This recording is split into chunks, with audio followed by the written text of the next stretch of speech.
Պարոն Անդրեասյան, երկու հարց տամ ձեզ։ Առաջինը վերաբերվում է հանրակրթությանը։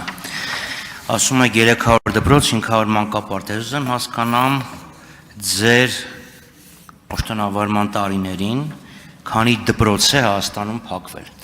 Հարցը ձեզ տալիս են, դուք ասում եք Հայաստանում դպրոց չի փակվել։ Ես ուզում եմ հստակ ասել, լավ,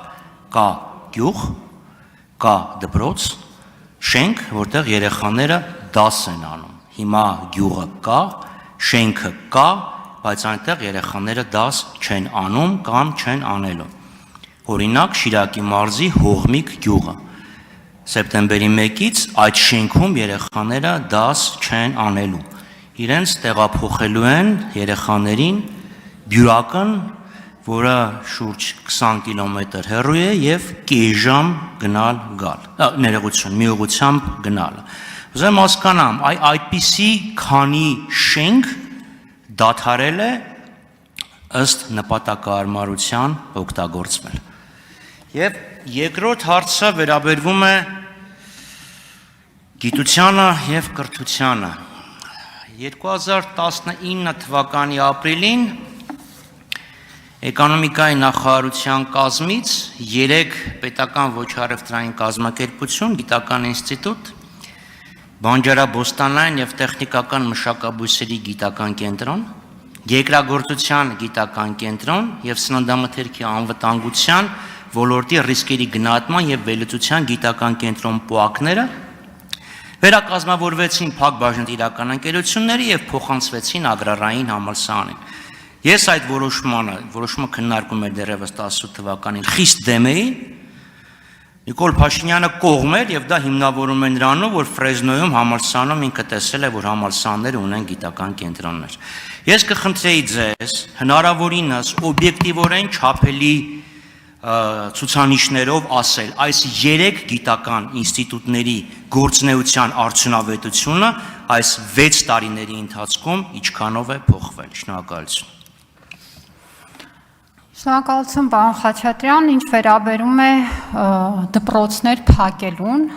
ես կրկնեմ, մենք դպրոցներ չենք փակում, մենք կառուցում ենք նոր դպրոցներ։ Կառուցում ենք մեր երեխաների համար, ովքեր տարիներ շարունակ զրկված են եղել նորմալ կրթության հնարավորությունից։ Պարոն Խաչատրյան, դուք կարող եք մի շարք գյուղեր մատնանշել, ես ձեզ կարող եմ ասել պետությունը ինչքան ծախս է այսօր անում, որպեսզի այդ գյուղերում երեխաները կրթություն ստանան։ Եվ հետո մենք կարող ենք գնալ եւ տեսնել ինչ են ստանում իրականում երեխաները այդ դպրոցում, եւ հետո կարող ենք գնալ եւ տեսնել քանի ընտանիք է այդ գյուղերից տեղափոխվում այլ բնակավայր, որ իրենց երեխան գնա նորմալ դպրոց։ Ի վերջո սա այն հարցն է, որը յուրաքանչյուր ընտանիքի հարց է։ Յուրաքանչյուր ընտանիք փորձում է իր երեխայի համար ընտրել լավագույն կրթությունը, որը իրեն հասանելի է։ Եվ այն ծրագիրը, որ մենք ենք իրականացնում, մեր յուրաքանչյուր քաղաքացու ասում է դու կարող ես ապրել այնտեղ, որտեղ ապրում ես, եւ քո բնակված վայրում քո երեխայի համար հասանելի կդառնա նույն որակի կրթությունը։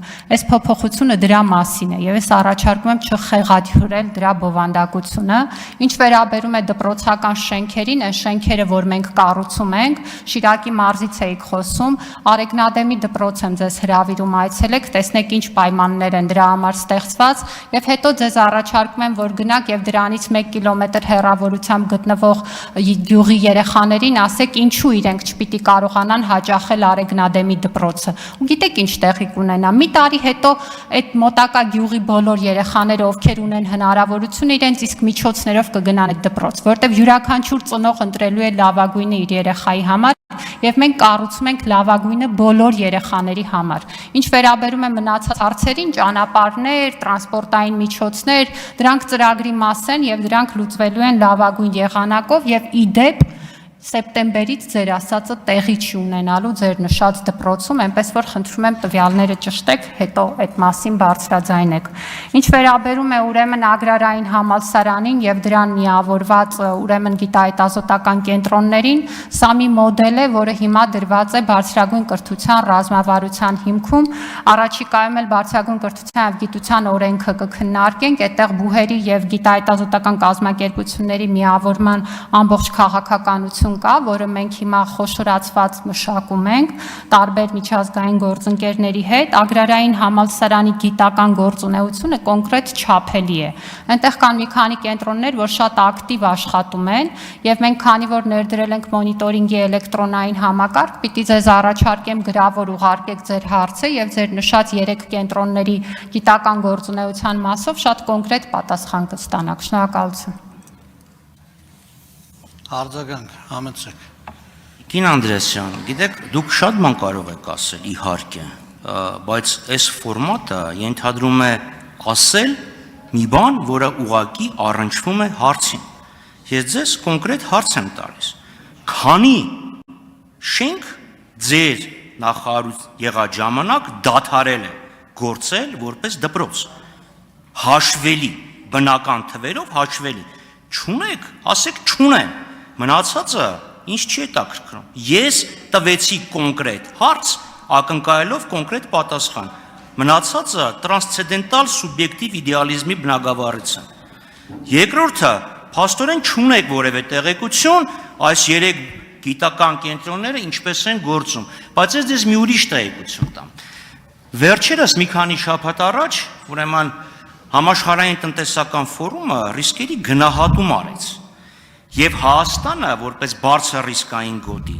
գիտեք, որոնք են հիմնական ռիսկերը։ Մասնագետների պակասը։